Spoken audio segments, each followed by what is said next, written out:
The pre-wedding party for Nia Carter and her fiancé, Eric Bradshaw, was at its peak. The aromas of delicious food wafted through the air, and the twinkling lights of the lanterns created a cozy and romantic atmosphere. Jennifer Carter, Nia's mother, put her heart and soul into the evening. For her daughter's wedding was an event she was truly proud of. Everything looked perfect, from the harmoniously coordinated decor to the warm atmosphere. Nia, in her soft pink dress, glowed with happiness. Her eyes, as deep and warm as her mother's, shone with joy and anticipation. The bride-to-be, surrounded by her friends, discussed the details of the upcoming day with a slight nervousness, as every bride should. Eric, tall with a good-natured smile, was always at her side. Never taking his eyes off his future wife, their gazes met, and each time they reflected so much tenderness that it did not escape any of the guests. Among the invitees was Darius Williams, Nia's childhood friend. His role in Nia's life had always been secondary, but he was one of those people who never disappeared from your life. Always there somewhere, always ready to help, always in the shadows. His quiet smile and easy conversations with the other guests didn't stand out. He blended in with the crowd. Darius, though he was here, didn't draw much attention to himself. In the garden, surrounded by fragrant flowers and burning candles, Nia and Eric looked the epitome of young love. Friends and family flanked them, marveling at their story together as they marveled at the culmination of their wedding day. Jennifer was nearby, smiling at her daughter, and pride shone in her eyes. "You're just glowing," one of Nia's friends, Marisa, remarked, hugging her. "I'm so happy for you." "Thank you, Marisa," Nia replied with a soft smile. "Everything seems so real. Sometimes I think it's a dream." Eric walked over and hugged her from behind, kissing the top of her head. "This isn't a dream," he said quietly in her ear. "We are in the here and now, and this is our life." The guests laughed, and Jennifer moved closer, taking a glass of champagne. Her dress, understatedly elegant, emphasized her status as the hostess of the evening. She raised her glass and, turning to the audience, made a toast. "My dears," she began, looking at Nia with motherly affection. "Nia, my girl, I always knew you would find love. You have always been a light in this world for me. And today I want to congratulate you and Eric on finding each other. May your lives be full of happiness and love, and this evening is just the beginning of a long journey together." Everyone raised their glasses and the clinking of crystal resounded in the air. The guests drank, laughed, enjoyed the moment, and Nia hugged her mother, feeling deeply grateful for this wonderful evening. Eric thanked Jennifer for her help with the organization and the support she'd given them both. Jennifer looked pleased and slightly flustered, but Darius, who was standing nearby, noticed something in her gaze as she looked at Eric. He caught a glimpse of the moment, not really paying much attention to it. After all the commotion of the evening could explain any strange emotions. The toast was followed by another wave of congratulations and warm words from friends and family. As time passed, the guests began to dance to the soft music coming from the speakers in the garden. Jennifer was once again the center of attention. Her energy and liveliness filled the space, and as the hostess of the evening, she moved fluidly between the guests, making light conversation. Nia and Eric danced without taking their eyes off each other. Their movements were effortless, like people who understand each other perfectly, and nothing around them existed for them. When Nia stepped aside for a moment to greet one of her relatives, Jennifer walked over to Eric. They exchanged a few words, her hand touching his shoulder for a moment. It was a barely noticeable gesture, innocent perhaps. But if one were watching from the sidelines, as Darius sometimes did, it might have seemed like there was some casual intimacy between them. Without realizing it, Darius had noticed the brief moment, but had not given it much thought. All evening he had been absorbed in light conversation with Nia's friends, without much enthusiasm. He was here for her, but he was on the periphery of events, watching the festivities unfold as if through a glass. His place was among his friends, but his thoughts were far removed from the general merriment. When Nia returned to Eric, their hands intertwined again and they continued to dance. Jennifer, smiling, stepped aside to watch the young ones. She looked at them with a peculiar expression, either pride or sadness, a look that only a mother who had lost something important in her life but wouldn't allow herself to show it would notice. A little later, as the evening drew to a close, Jennifer gave her speech again. There was joy in her voice and confidence that her daughter and Eric would be happy together. The guests left, full of pleasant impressions, and the Carter house gradually fell into silence. The last to leave were Nia's close friends, including Darius, who was still in the background, keeping all his thoughts and feelings to himself. He wished Nia and Eric a good night, said goodbye to Jennifer, and disappeared into the night like so many other guests. When everyone had gone, Jennifer, standing at the window, took a long look out into the garden where her daughter's laughter had sounded not long ago. Her gaze was thoughtful, and in her heart perhaps a thought that she had not told anyone about. The preparations for Nia and Eric's wedding were gathering momentum. Nia was immersed in a myriad of things, choosing flowers, approving the menu, trying on the wedding dress, all of which had her in a rhythm of anticipation for the most important day of her life. As the wedding drew closer, however, anxious thoughts began to creep into Nia's heart. Eric, who had recently seemed like the perfect groom, began to drift away. He lingered more and more at her mother's house, Jennifer, either discussing the details of the ceremony or just stopping by for a cup of coffee. And though it seemed innocent at first glance, Nia couldn't shake the feeling that something was going wrong. One such day, Nia was sitting at the kitchen table filling out the guest list when Eric came home. She noticed he had a tired but satisfied expression on his face. "Were you at your mom's again?" she asked, trying to keep her voice light. "Yes," Eric answered, tossing his jacket on a chair. "We were discussing music and jewelry. She said she wanted to surprise you." Nia smiled weakly and nodded, but something prickled her. Her mother had always been thoughtful, but she never imposed her ideas, much less tried to take control of the wedding preparations. At first she had brushed the thought aside, thinking she was just nervous for the wedding. As the days progressed, however, the anxiety did not recede. A few days passed and Eric disappeared again for the day, explaining that he was meeting with a florist Jennifer had recommended. Nia didn't mind, but something inside her continued to twinge. To distract herself, she decided to visit her mother. Jennifer's house was only a few blocks away, and as Nia approached the door, she noticed someone flickering in the window. She thought it was Eric, but she quickly pushed the thought away, thinking it was a coincidence. When she entered the house, however, Eric was gone, though she knew for a fact that she had heard his voice. Jennifer greeted her cordially, offering her tea, but when Nia spoke of her fiancé, her mother visibly tensed. "He said he'd be busy with business today," Nia said innocently, trying to catch her mother's reaction. "Yes," Jennifer replied with a slight hesitation. "He called and we discussed some details, but not much more than that." The answer was quick and clear, but for some reason Nia felt insincerity in it. She tried to reassure herself that she was just worried about the wedding preparations, but the doubts grew every day, like a poison spreading in her thoughts. Meanwhile, Darius visited Nia more and more often, under the pretext of helping her organize the wedding.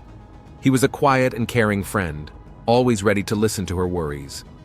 They sat together in the cafe, discussing the dress and decor, and though it looked innocent at first glance, Darius was attentive to every word Nia said.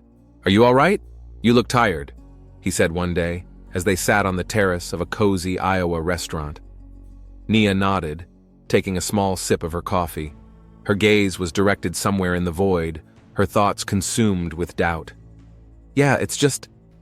She hesitated. "I'm a little nervous about the wedding. Everything feels so real and yet so strange." Darius, hiding his troubled interest, nodded. "It's only natural. A wedding is a big event, but if there's anything wrong, you can always talk to me." Nia smiled, squeezing his hand gratefully. "Thank you, Darius," she said. "You've always been there for me." But there was uncertainty in her eyes. Darius could see Nia trying to convince herself that everything was all right, but he couldn't shake the suspicion. Lately, Eric and Jennifer had begun to seem too close to him. He noticed how often they talked, how their gazes met, as if there was something that no one should notice.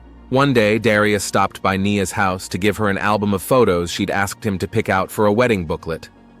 Eric wasn't home, and he and Nia spent several hours immersed in their work. Darius did his best to make Nia feel at ease, though something was eating away at him inside. As the evening drew to a close, he left Nia's house and stopped to glance at the door of Jennifer's house across the street. The light in her window was on, and Darius noticed the shadow of a man flicker into the room. It was Eric. Darius remained standing still, looking at the house. His heart beat faster. He had always suspected that there might be more between Eric and Jennifer than just a friendly relationship between the future mother-in-law and her daughter's fiancé.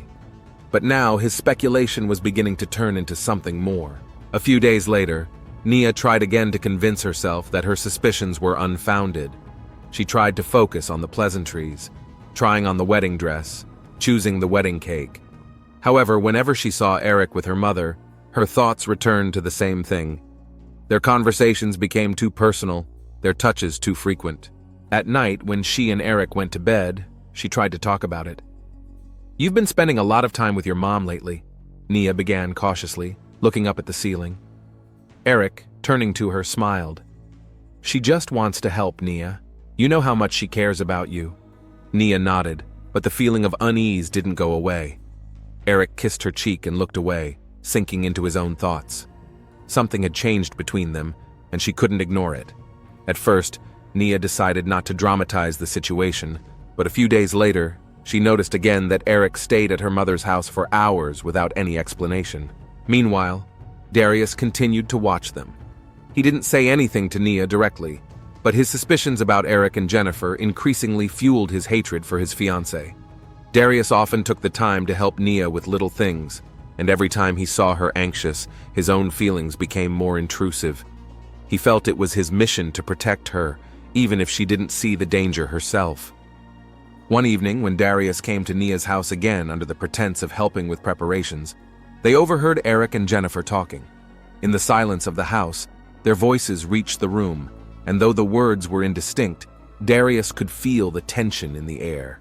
He noticed Jennifer and Eric exchanged glances full of some sort of hidden intimacy, and it gave him uneasy thoughts. "I'll be right back," Eric said as he hurried out of the house. When he left, Jennifer stood in the shadows of the hallway, as if trying to hide from someone's gaze. Nia didn't notice anything, but Darius felt that unsettling feeling again. His mind frantically searched for an explanation, but the answer was too obvious to ignore. Nevertheless, Darius remained silent. He didn't want to be the one to ruin Nia's happiness, but his suspicions were only growing. And deep down, he already knew that the truth would inevitably come out, and it would be too painful for everyone. The evening promised to be like so many others lately. Calm, quiet, familiar. Nia, drowning in her thoughts, tried again to distract herself from the mounting anxiety that had plagued her for the past weeks. She sat on the couch, going through the photos for her wedding album, but her thoughts kept returning to what had happened between Eric and her mother. She tried to convince herself that it was all just her fantasy, that she was just too nervous about the wedding.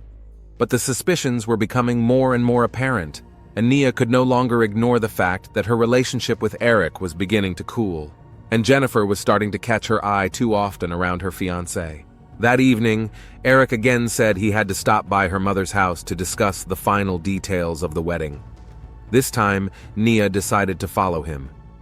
She wasn't sure what she was looking for, but her intuition told her that the truth lurked somewhere on the surface. She threw on her coat and quietly walked out of the house, trying not to attract attention. Jennifer's house was only a few blocks away, and Nia reached it quickly, hiding behind the trees along the sidewalk. As she approached the house, she saw a light on in the window. Through the ajar curtains, she could make out the silhouettes of two people. One of them was Eric. His figure she recognized immediately. The other silhouette was her mother's. Their voices were muffled and unintelligible, but what she saw next made her heart stop. Eric and Jennifer were standing side by side a little too close. Their conversation was soft but tense, and then Nia saw her mother slowly reach out and touch Eric's face. He didn't pull away. On the contrary, their movements became even more explicit. Jennifer gently ran her hand over his cheek, and the next second, their lips came together in a kiss. Nia's world collapsed in an instant. She stared at them as if paralyzed, unable to believe her eyes. Her fiancé and her mother. The two closest people betrayed her at the most important time of her life. Nia's heart clenched in excruciating pain, as if a knife had pierced her chest. She couldn't breathe, her hands trembled, and 1,000 thoughts swirled in her head. But none of them could explain what had happened. Nia stepped back, barely holding back her sobs. She wanted to rush to them, to scream, to ask them how they could do this to her. But instead, she turned and ran. Tears streamed down her face, mixing with the cold Iowa wind. She couldn't see the road, couldn't feel the ground beneath her feet. She just ran, trying to get away from the horrible sight she had just seen. Her thoughts darted from one to the other, and none of them brought her comfort. Why? Why her mother? How could they? These questions plagued her mind, but there was no answer. At some point, Nia stopped, slumped to the ground in a deserted park. There, in the darkness, she allowed herself to cry out all the pain that had built up in her heart. Meanwhile, outside Jennifer's house, across the street, nearby, stood Darius. He happened to be here by chance. His worry for Nia had been keeping him busy for the past few days, and he had decided to visit her mother under the pretext of helping with the jewelry for the wedding. However, as he approached Jennifer's house, his attention was caught by two silhouettes in the window. He stopped. Noticing Eric and Jennifer standing side by side, he didn't initially realize what was going on. But when their lips met, the blood in his veins boiled. He instantly realized what was happening, and rage swept over him with such force that he found it hard to breathe. Darius had never liked Eric, had thought him unworthy of Nia, but now he saw in Eric not just a rival, but a traitor who was ruining the life of the one he himself had loved for so long and so much. It had cost him a great effort to keep himself from bursting into the house and lashing out at Eric. He stood there, fists clenched, looking out the window at what was happening. His hands were shaking with anger, his heart pounding in his chest as if ready to burst out. But instead of acting, Darius remained standing in the shadows, watching the scene. He felt something inside him break as a storm of emotions took over his mind. All he felt was a desire to protect Nia at all costs. The next morning, Iowa woke up to silence, broken only by the sounds of police sirens. A crowd of people had gathered in the small suburban neighborhood where Eric lived, looking at what was happening outside Jennifer's house. On the ground lay the body of a man, Eric. He was found in the backyard, near a gate leading into a wooded area. Nia was awakened by a phone call. On the other end of the line was a police officer. His voice was calm, but there was a heaviness to it. "Miss Carter," he began, "I'm sorry, but we found Eric Bradshaw's body. He was murdered." The officer's words sounded like a thunderclap. Nia, who only yesterday had lost faith in her fiancé, now faced his death. Her hands shook as she dropped the phone and wrapped her arms around her head. Thoughts swarmed through her mind. She had just lost two of the most important people in her life, one to betrayal and the other twice, to betrayal and to a brutal death. She drove to the crime scene, barely able to hold herself together. Police cars flashed their lights, and neighbors stood around, whispering various assumptions in each other's ears. As Nia approached the fence line, she was met by a detective who had already begun his investigation. "We found him here." He pointed to a small lawn outside Jennifer's house. "I think he was trying to escape." Nia remained silent. She knew she couldn't tell the police what she had seen yesterday. She couldn't ruin her mother's life. But what if her mother was the one involved? A whirlwind of thoughts swirled in Nia's head. She was shocked, but it was suspicion that plagued her the most. Could her mother, a woman who had always seemed so loving and caring, really have been involved in the murder? Jennifer looked distressed as she was led out of the house for questioning. She was clearly shocked by what had happened. The police questions poured in one after another, but she stood firm, denying any involvement in the murder. "Eric and I were just discussing the wedding," she repeated. "I went to bed early and didn't see him after he left the house." However, the police couldn't ignore the fact that Eric's body was found right next to her house. Footprints on the ground, drops of blood all led them back to Jennifer's house. Suspicions were growing, and the pressure on Jennifer was getting stronger and stronger. Nia couldn't watch what was happening. She stood back, feeling her world crumbling again. Her mother, her fiancé. Everything she knew and believed in had turned out to be lies and betrayal. But who killed Eric? Was it a desperate act of jealousy on her mother's part? Or was someone else behind it? Darius kept a low profile as he watched. He seemed calm, though he was torn with emotion inside. He knew Nia was going through a painful time, and he wanted to be there for her. The morning of that day was cool and foggy. Police cars with blinkers surrounded Jennifer's house, cordoning off the area. Neighbors stood nearby, whispering the latest rumors to each other. Journalists had already begun to arrive, their cameras trying to catch every moment, hoping for a scoop. The city was shaken by the news of the sudden death of a young man who had recently seemed happy and full of hope for the future. Detective Layla Walker, one of the city's top investigators, immediately took on the case. Her sharp mind and professionalism have repeatedly allowed to solve complex cases. An examination of the crime scene revealed that Eric had been killed by blunt force trauma to the head. There were no signs of struggle, suggesting that the killer took the victim by surprise. There were scattered footprints around the body that led to Jennifer's house. Detectives began by interviewing Jennifer herself.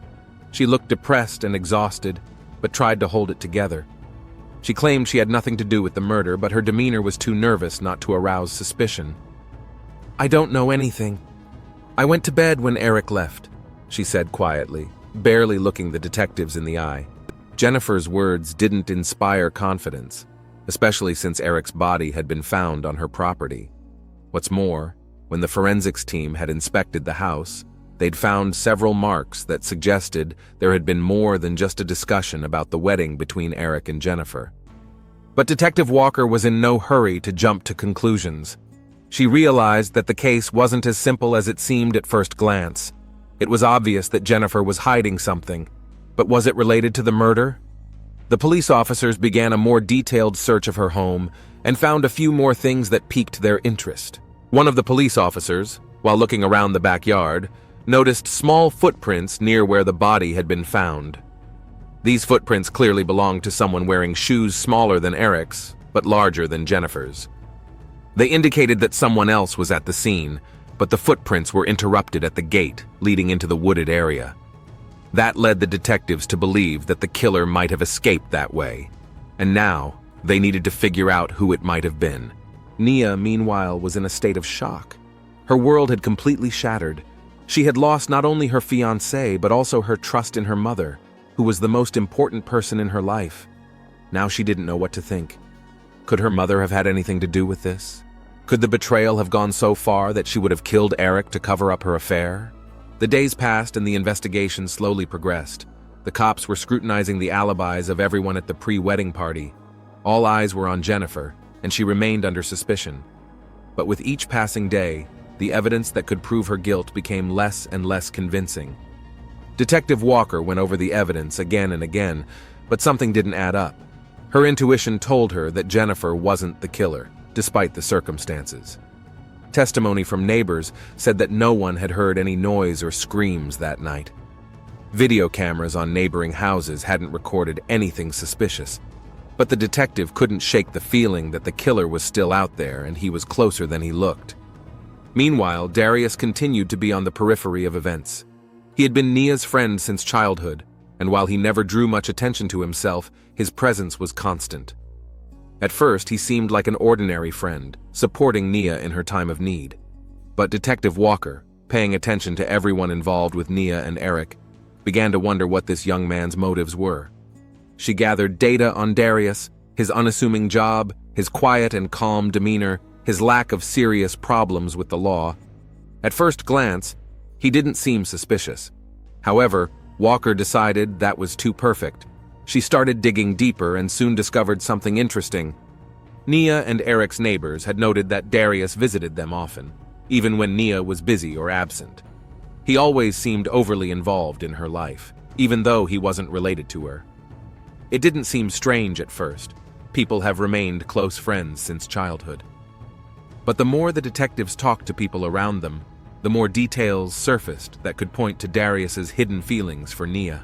One of the key moments in the investigation came when detectives found a small notebook in Darius's home. It contained notes and thoughts about Nia in which he described his feelings for her. He was clearly in love with her, but his feelings remained unrequited.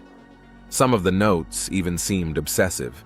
He detailed her daily activities, encounters, and thoughts that seemed to be the result of his constant observation of her. These notes led detectives to believe that Darius may have been more involved in what happened than first thought. Was the murder an act of jealousy? Could Darius have learned of Eric and Jennifer's affair and decided to kill to protect his lover from pain? Darius's inner contradictions, which had seemed hidden from everyone, began to come to the surface. Detective Walker was in no hurry to jump to conclusions, but she could already see that Darius could be the missing piece in this tangled puzzle. For days, the investigative team had been discreetly following him, studying his behavior and routes. Darius seemed calm, but his constant presence around Nia was beginning to alarm them. And just when all of Detective Walker's thoughts were beginning to come together, there was a breakthrough. The police had obtained data from a surveillance camera installed in a nearby store that captured Darius walking near Jennifer's house on the night of the murder. It wasn't obvious dirt, but the detectives had enough evidence to start investigating him more seriously. The evidence against Jennifer was getting shakier and shakier, and suspicion was shifting more and more toward Darius. He knew too much, was too close to Nia, and too involved in her life. But how and why had he ended up near Jennifer's house that fateful night? The tricky part was that none of the suspects had revealed their true motives. Jennifer, despite her affair with Eric, seemed genuinely shaken by his death. Nia, despite her suspicions, couldn't believe her mother was guilty. But Darius, with his latent love for Nia and hatred for Eric, was now a major player in the case. The investigation continued, and each new fact, each new observation brought the detectives closer to a clue. Detective Layla Walker stood at the window of her office, looking out at the busy city streets. Her thoughts were focused on the murder of Eric Bradshaw. Although all the evidence pointed to Jennifer Carter, her intuition told her that the answer lay elsewhere. She went over the details of the case in her head until her gaze stopped on a photograph of Darius Williams, Nia Carter's childhood friend. Something about his demeanor and constant presence around Nia made her uneasy. Walker remembered the notebook she'd found at Darius's house, full of obsessive thoughts about Nia. Those notes, coupled with the videotape of Darius being seen near the crime scene the night of the murder, formed a new theory in her mind. The detective decided to take action. She called Darius in for questioning, hoping she could uncover his true motives. When Darius entered the interrogation room, Walker studied him carefully. He looked calm, but she could read the tension in his eyes. Walker began the interrogation with the usual questions, gradually bringing the conversation to the night of the murder. She noticed Darius tense up slightly when she mentioned the videotape. His answers became more evasive, and the detective realized she was on the right track. Realizing that direct pressure would not get her a confession, Walker decided to change tactics. She started talking about Nia, about how hard it was for her and how she needed support. Darius's eyes lit up when he heard Nia's name, and the detective realized she had found his weak spot. Walker continued to talk about Nia, watching Darius's reaction. She mentioned how Nia had talked about him, calling him her most loyal friend. At those words, Darius visibly tensed, his hands clenched into fists. The detective realized that the word friend had struck a nerve with him. After the interrogation, Walker was sure that Darius was hiding something. She decided to take a chance and talk to Nia. Meeting with her, the detective carefully laid out her suspicions. Nia was shocked, not believing that Darius could have been involved in Eric's murder. Walker proposed a plan. Nia had to confess her love to Darius to get him to open up. At first, Nia flatly refused, not wanting to play with her friend's feelings. But the more she thought about it, the clearer she realized that it might be the only way to find out the truth. Nia agreed to the detective's plan, realizing she had nothing more to lose. She met up with Darius in the park where they had often walked as children. Nia's heart was torn with pain and doubt as she looked at the man she'd known all her life and couldn't believe he could have been a killer. She started the conversation by reminiscing about their childhood, talking about how much Darius meant to her. Then, gathering all her resolve, Nia looked him in the eye and said the words Darius had waited his whole life to say. She told him she loved him. The effect was instantaneous.